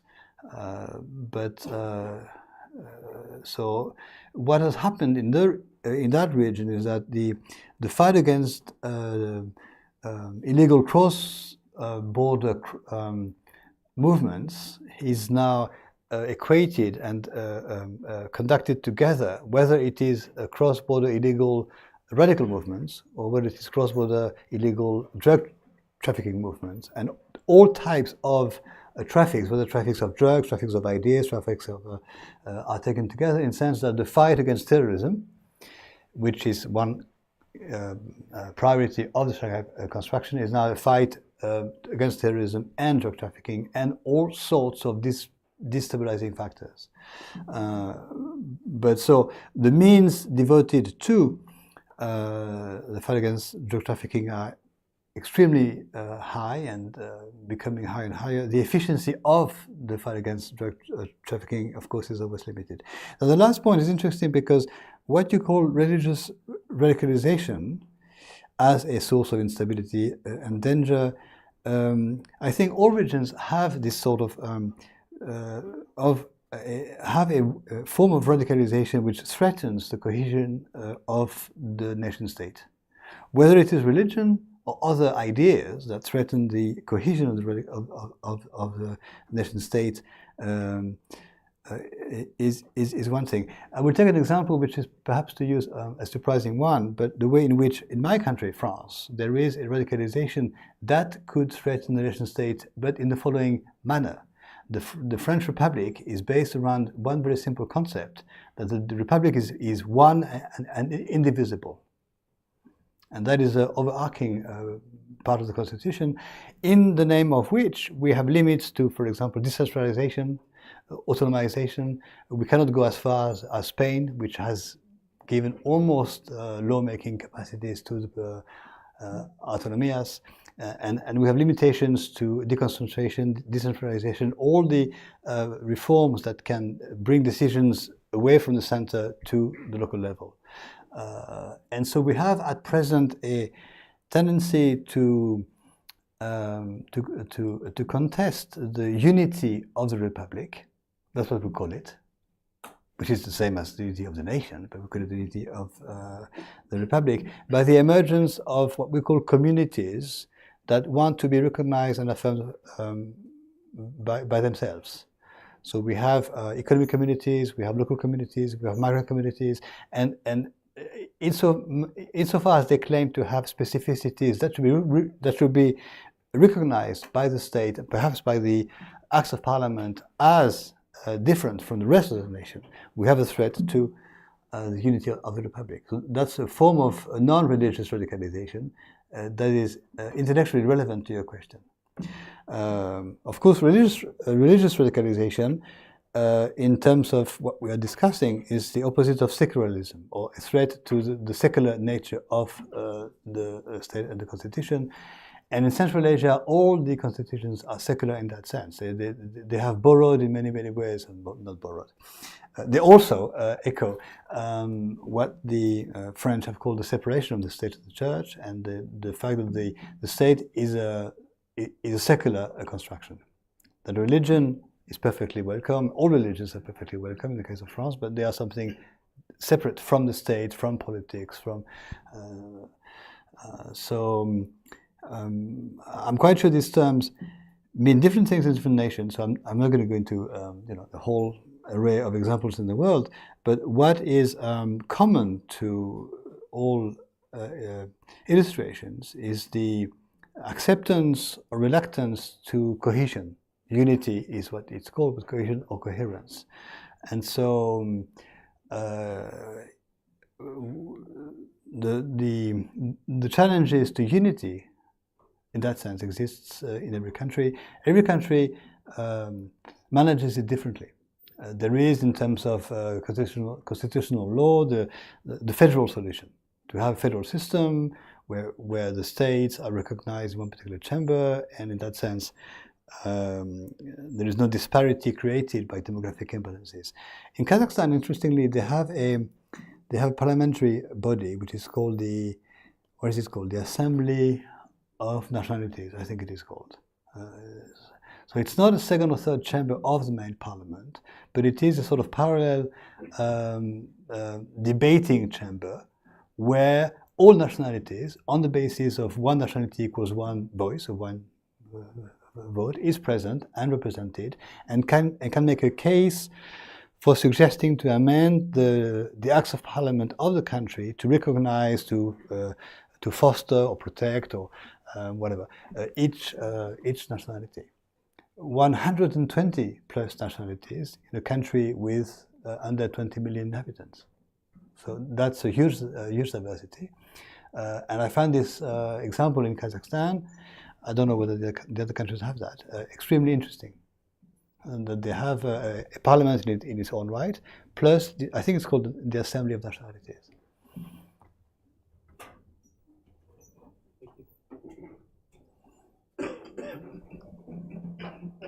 Thank you for your lecture, sir. Sir, since you are a visiting professor at one of Kazakhstan's major universities, my question is centered Sorry, I missed the beginning.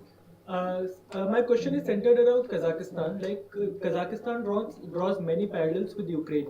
About 18% of the population of Kazakhstan is Russian in ethnicity, and it lives in the northern parts of Kazakhstan.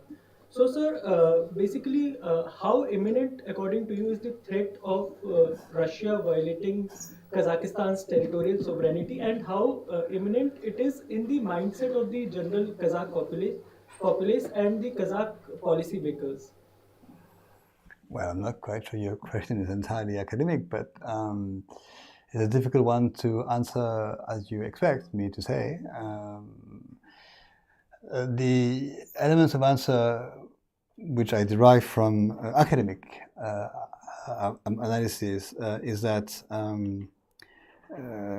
in the context of the new nation formation in the 1990s, certainly countries, when they could, and Kazakhstan did, reorganize themselves in order to symbolize or to signal or to establish a new form of existence. And so the symbol of that is a move of the capital city from Almaty to Astana, which you know, but I'm going to say a few things about this. This was decided in 1995 or 6, I think, or early on, which meant a massive, of course, urbanization and development of a village, I forgot the name of it, or a small town, which has now become Astana. The word Astana, incidentally, in the Kazakh language means the capital city. So it's a name that means the capital city. Anyway, and Alma-Ata, do you know what Alma-Ata means? Alma-Ata. Alma is apple, and Ata is father or grandfather or whatever. So this is where the fruits originated in the prehistoric times. Anyway, so the move of the capital symbolized and signaled. You could interpret it in many ways, in your way, if you see what I mean, or it could be interpreted as moving the capital of the new Kazakhstan, the land of the Kazakhs, where the Kazakhs were, technically speaking, in the transition period, less than 50% of the population. Quickly, of course, because of Russian emigration back to Russia and others, the ethnic Kazakh population became the majority one. But to signal that in a country of the Kazakhs, where the Kazakhs were, or the language, and the traditions, and the history were predominant, the capital was moved to a part of the country where the Russian speakers, or the Russian, or the ethnic Russians were more numerous, in order to take them into account and properly offer them, so to speak, the capital city, at the same time as making them from ethnic Russian Soviet citizens into ethnic Russian Kazakhstani citizens. So integrate them better. That's my answer to your question.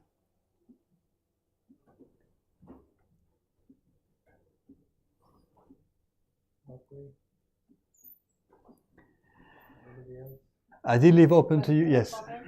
I left open to you the bilateral tensions, left open to you a number of points in my presentation today.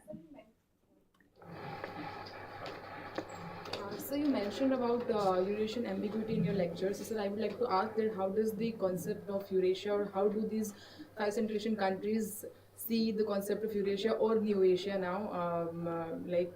How does it vary for these 5 Central Asian countries? And even from the perspective of SCO, for example, Turkmenistan is not the member of SCO. So how do they see this? Yes, thank you for your question, because it's the occasion for me to say that Eurasian, from the point of view of Central Asia, means in many ways their own centrality. They are super central to the concept of Eurasian. So it's one more conception, one more definition of Eurasia. We have the European one, we have the Russian one, we have the Southeast Asian one, we have the East Asian one to some extent. I'm still waiting for the South Asian or Indian definition of Eurasian. I'm becoming impatient. But Central Asia definitely has a sort of specific relation to the concept, because their history has made them in many ways, quote unquote, Russians. Russia in history is very much a European actor back in the 19th and of course 18th and so on. So, but they are located very close. They are in Asia. They are Asians, and they are located very close to China, or to the west of China, which in some times of history was less relevant than the east of China, which was the center of power, the center of the economy. But the west of China has become now very relevant, and they're close to it. But they're really, in that sense, Central Asian and Eurasian. The two words can be equated as almost synonyms in that sense. I don't know whether Eurasia echoes something today as relevant and meaningful in the countries such as Turkey, for example, which is obviously Eurasian in many ways. And the first time you go to Istanbul, the thing we eat is, shall we have tea on the European side, or shall we have tea on the Asian side? And so this duality is very much present there. But in today's geopolitics of Turkey, Turkey is a new name, whether they feel more Asian is my analysis, in the sense of having been Asianized too.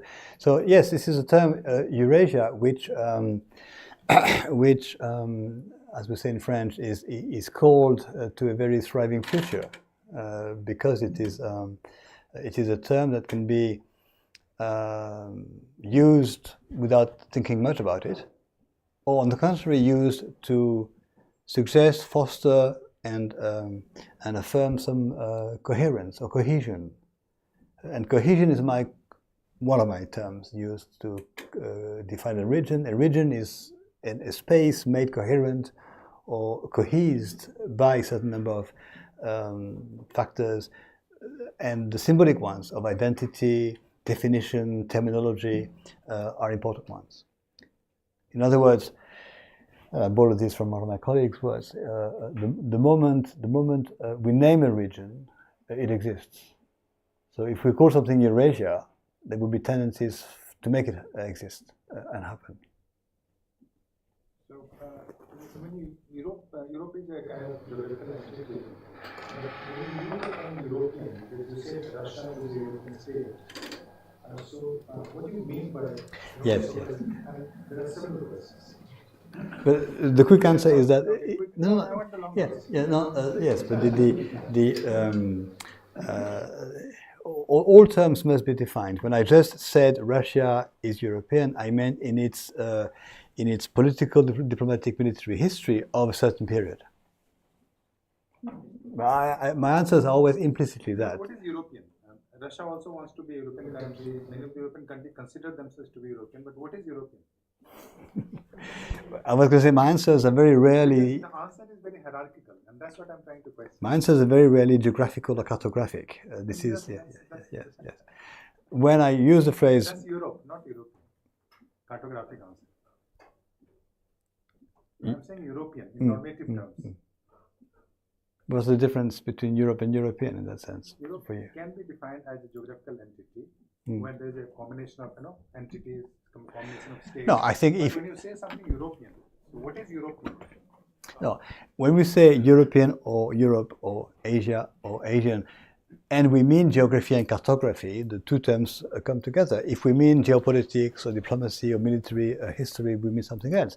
When I just used the phrase Russia and European, I did mean that Russia was part of European alliances in the period 18th, 19th century, with some and against others, and with shifting alliances. So in that sense, that period of Russian history is European. I didn't mean that Russia was European in geographic terms and so on.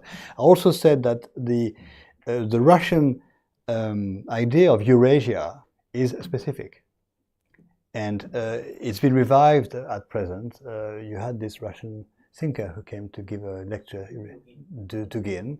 So you have a number of authors, Dugin today, Gumilov some time back, and other authors going back 1 century at least, who worked on the Russian conception of Eurasia. And there's been an evolution in that history of the term, and that history does not coincide with the Russian, Soviet, and so on periods. It coincides with the more deeper movement of the political thought. But as far as I understand, in a sense, Eurasia meant or can mean for Russia being both European and Asian. In that sense, a crossroad or a go-between or a mediator and an almost automatic enhanced role. Or Eurasia can mean being, quote unquote, neither European nor Asian, but Russian, specifically Russian, which makes it possible to then justify national or nationalist attitude and positions. Or Eurasian can mean, in the sense of Eurasian Economic Union, a specific entity with others, not with China, with others, and perhaps the ambiguity is whether Eurasian in that sense is an echo of the Soviet times, when the republics were, not all of them, but many of them, in the Eurasian space in a sense, and so the left being, they're no longer in the Soviet Union, they're no longer in the CIS, but they are now in the Eurasian Economic Union. Basically Russia, the Caucasians, and some of the Central Asian states. So that's my point, that the term is, I don't like the word ambiguous, that the term Eurasian is, polysemic. It has a number of meanings which are different. But to what extent, okay, let me be more direct. To what extent can the word Eurasian mean something for South Asia? Okay, not to you, but to It has different meanings. Historically, some of the people say that from Arctic till South Asia, it should be Eurasia. and they have written in the historical period North to south. from Arctic Yes. to here. So north to south. But Yeah, what about yeah, east to west? entire spaces. And then there are people who follow the imperial history, and they still quote Mackinder and all. So and as I said, Mackinder was basically imperialist geographer. So they consider what Heartland, etc., that theory to be Eurasian. And now we in our center, because we are also trying to change the name of the center, so we consider the former Soviet space to be the Eurasia, and we do not include Turkey in that. So that's what, and we do not include Iran in that. So that's what we consider. At least in our center, we consider Eurasia as that. But Turkey and Iran are very much a part of Eurasia. Yeah. So we are, yeah. Yes. Turkey and Iran. It's an evolving concept. I think on the one hand, the discussion about names of regions is necessary, but it's an endless one unless we specify the factors. Yes. If we talk about the geopolitical construction of organizations, then we can suggest membership of an organization is relevant to the definition of a space, although membership is open. So membership can be extended to a country's citizens elsewhere.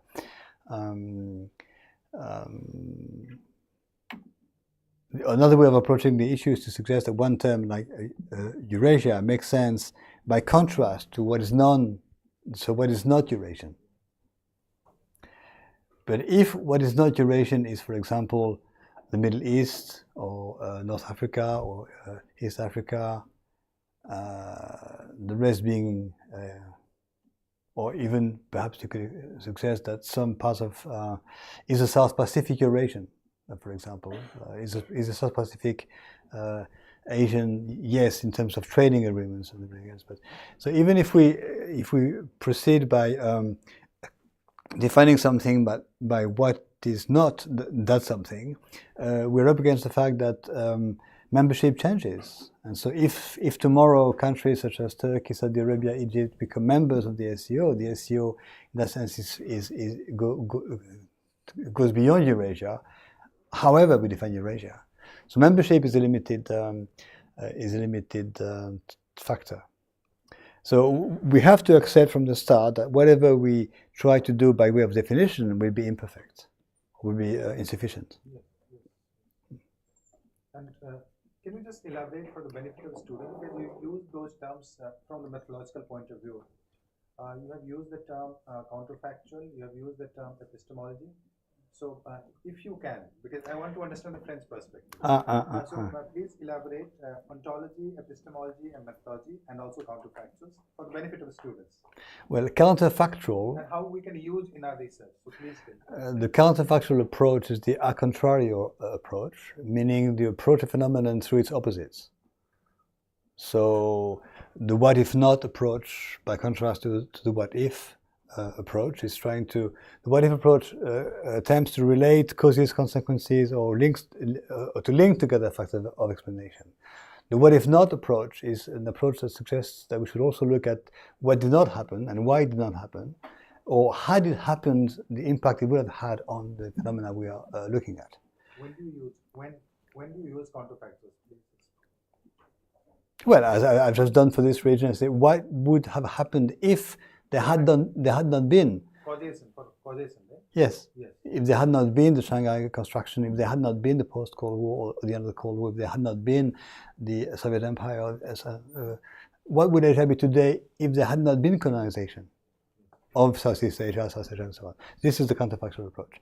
And of course, it raises questions to which we do not have the answer, but it puts factors and causes and consequences in perspective.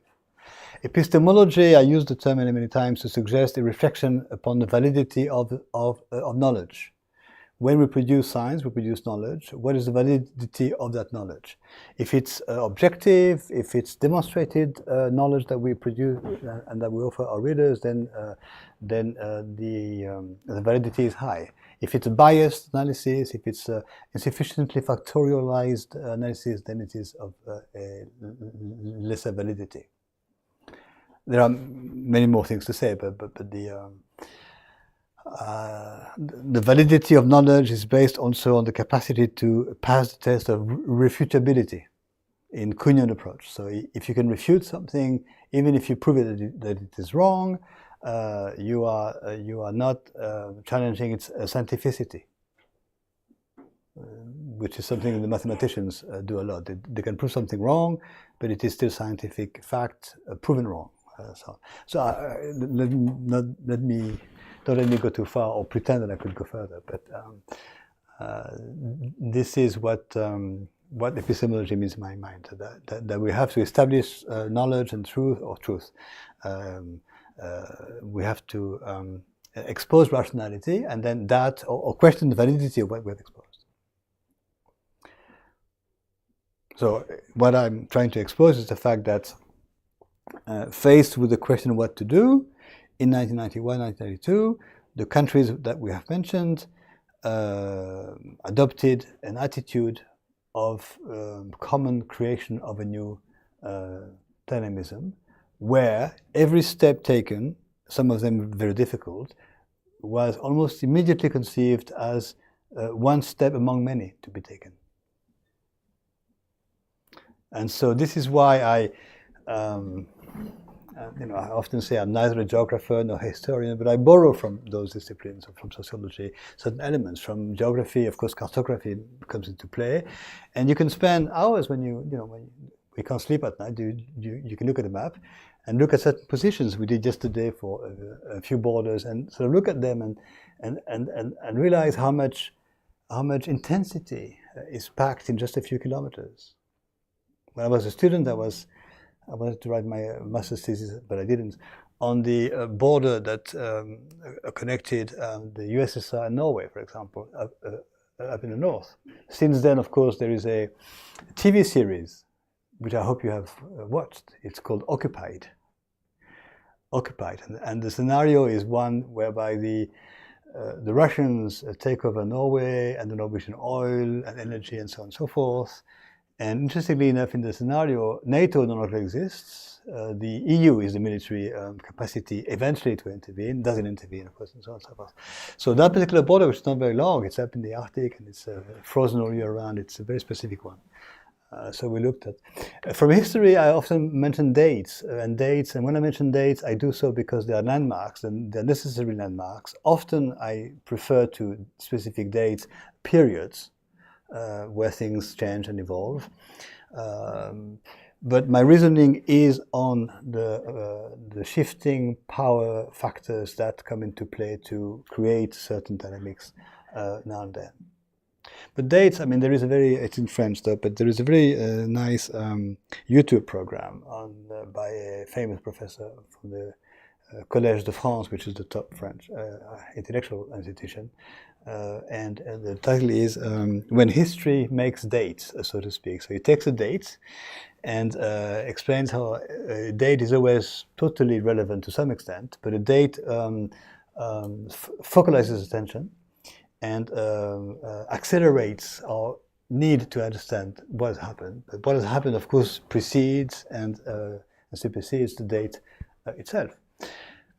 I always ask my students at some point in my classes, when did the Cold War begin? Or when do you date the end of the Cold War? And they all say 1991. Full stop. And to me, it's not 1991. It's a period that goes from 1985 to 1998.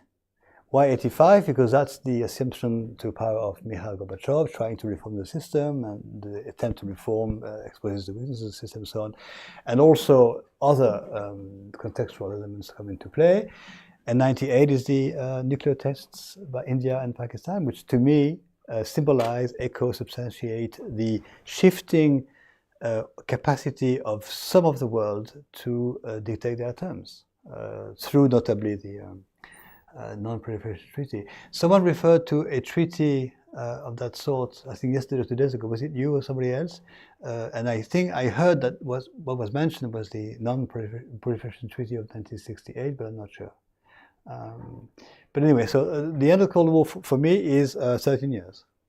I mean, a good decade, so to speak, and definitely the post-Cold War begins in 1992, not 1991, because it was December, and by the time things things were affected by the end of the Cold War, it took some time.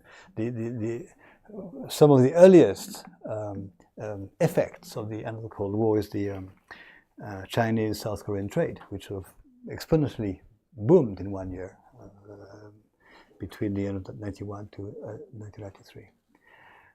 Is this enough comment on?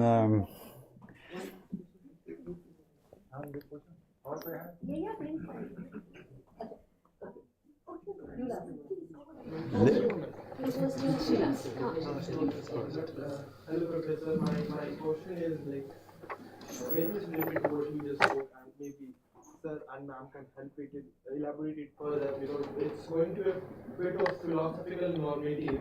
Because it's on the counterfactual theme which you said that we can imagine, like we can go ahead with the question, what if SEO would not have been there? I am very highly doubtful that my very dumb argument for that is, when we say what if SEO wouldn't have been there, we are very optimistic about that, getting positive results and getting achievements of SEO. What we are missing is, I guess, we are focusing on the fact that what if SEO would not have been there, but what we are also missing, that we can't imagine what would have been there in place of SEO. An example which I can currently think of is that when we say what if this lecture series of 10-day course on Eurasia would not have been there, okay, I found myself devoid of all this knowledge and intellect, but what I can't think of that what would have happened in place of that. I am not very sure if I can take you to the level which I am on, which is not very high, I am very sure. But what I'm telling you is that I'm very sure if I would have missed these 10 days, I would have been devoid of this Eurasian intellect and whatever we have discussed. So that's a minus point. But what we cannot do as humans is think of something which would have been there in place of that. Very simply, if I would have missed that 10 lectures, minus point for this Eurasian intellect, but let's suppose, what if I would have found something present on the road? Or if I would have met the Prime Minister? Or what if I would have found the God? Maybe. So at the normative level, is it the right stuff to imagine what if SEO wouldn't have been there? Simply this, because I'm very optimistic if SEO wouldn't have been there would not have been this much possibilities. But is it scientifically correct? I would like to ask. Well, who am I to judge of the scientificity of what you're suggesting? What I can say is that, in a sense, the answer to your question is very simple. Had the SEO not been in existence, there are other dynamics which were already at play before, some that were picked up afterwards, and they would have somehow produced a movement which I see as the characteristic of post-war contexts. I see a link between scientific, or at least a causality link between post-war and region building among neighbors becoming partners. Whether it's post-colonial war or independence, whether it's post-World War or whether it's post-Cold War. And this is why, in a diachronic manner, not in a synchronic manner, but in diachronic manner, the European construction and the Asian construction are both post-war dynamics in the context. So in your region, I mentioned in my opening speech and in my lectures, a dozen or 2 dozens of organizations that exist, that pre-existed the end of the Cold War, or were created since, or were reactivated. And you know many of them. I'm going to forget some if I mention them. But you have SICA, you have the Eurasian Economic Union, you have the CSTO, you have SAARC, you have ASEAN, you have Organization for Turkic-speaking countries, the Organization for Islamic Cooperation, the European Union, the European. All these organizations were in place, would have been created, or different ones, and somehow there would have been a way in which countries no longer would pursue an independent national course, or nationalistic course, with exceptions of countries closing in, Turkmenistan in its way, North Korea in its way, so on. But even they are becoming more interactive with neighbors in their own particular way. So my contention is that there would have been something else happening instead of the SEO. But why was there a strong rationale for the emergence of the SCO, specifically as the management of border tensions or potential border conflicts between China and the four ex-Soviet neighbors, Russia, Kyrgyzstan, Kazakhstan, is because the risk of escalation was high, and because the awareness, by the Chinese in particular, that they had to preempt any front on land at that border in order to make their post-78 commercial maritime insertion in the world possible. They were opening a maritime commercial front. They could not afford two fronts. And Deng Xiaoping said so in 1978. I'm trying to find the exact quotation of the exact newspaper or speech in which he said so, but he said, China needs peace at her borders for 50 years. 50 years is a grand sort of duration, which means the long term, the certainty of peace, but at the borders. By which he meant, I'm quite certain, I can't ask him now, but I'm certain he meant land borders with Central Asia, or with the at the time Soviet space. And there were attempts at that. There were meetings among Chinese and Soviet officials in the 80s.